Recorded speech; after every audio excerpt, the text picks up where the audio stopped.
Vallabhaneni Vamsi custody పిటిషన్పై విచారణ రేపటికి వాయిదా పడింది. నకిలీ ఇళ్ల పట్టాల పంపిణీ కేసులో వంశీని రెండోసారి కస్టడీకి ఇవ్వాలని పిటిషన్ దాఖలైంది.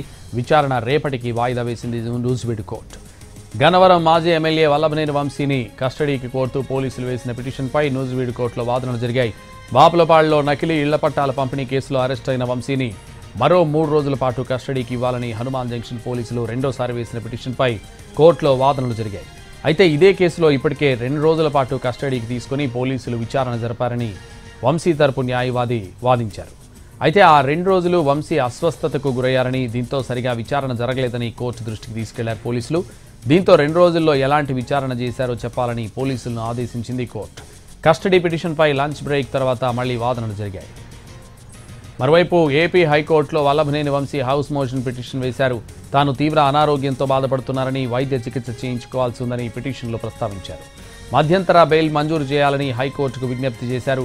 మధ్యంతర బెయిల్ ఇస్తే వైద్య చికిత్స చేయించుకుంటానని పిటిషన్లో ప్రస్తావించారు. హెల్త్ రిపోర్టులను కూడా పిటిషన్కు జతపరిచారు. దీనిపై విచారణ జరపనుంది హైకోర్టు.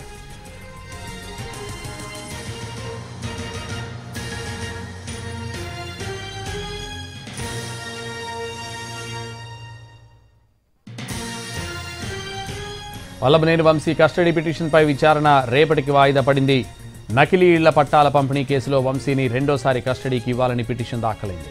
విచారణ రేపటికి వాయిదా వేసింది నూజివీడు కోర్టు. ఇదే విషయానికి సంబంధించి మరింత సమాచారం మా ప్రతినిధి శ్రీకాంత్ ఫోన్ లైన్ లో అందిస్తారు. శ్రీకాంత్, వల్లభనేని వంశీని నకిలీ ఇళ్ల పట్టాల కేసుకు సంబంధించి రెండోసారి విచారించడానికి సంబంధించి దాఖలైన పిటిషన్ మీద ఇవాళ నూజివీడు కోర్టులో అయితే విచారణ జరిగింది. పూర్తి స్థాయిలో గతంలో కూడా 2 రోజులు వంశీని కేసుకు సంబంధించి విచారణకు కూడా కస్టడీకి తీసుకున్నప్పటికి కూడా ఆయన అనారోగ్యంతో ఇబ్బందులు పడుతున్న నేపథ్యంలో సరిగా విచారణ చేయలేదని పోలీసులు న్యాయస్థానం దృష్టి కూడా తీసుకొచ్చారు. అయితే విచారణ ఒకసారి చేశాక మళ్ళీ అదే అంశం మీద విచారణ చేయడం సరికాదని చెప్పి కూడా వంశీ తరపు న్యాయవాదులు తమ వాదనలో భాగంగా న్యాయమూర్తి దృష్టికి తీసుకెళ్లిన నేపథ్యంలో దీనికి సంబంధించి తదుపరి విచారణని రేపటికి నూజివీడు న్యాయమూర్తి అయితే వాయిదా వేశారు.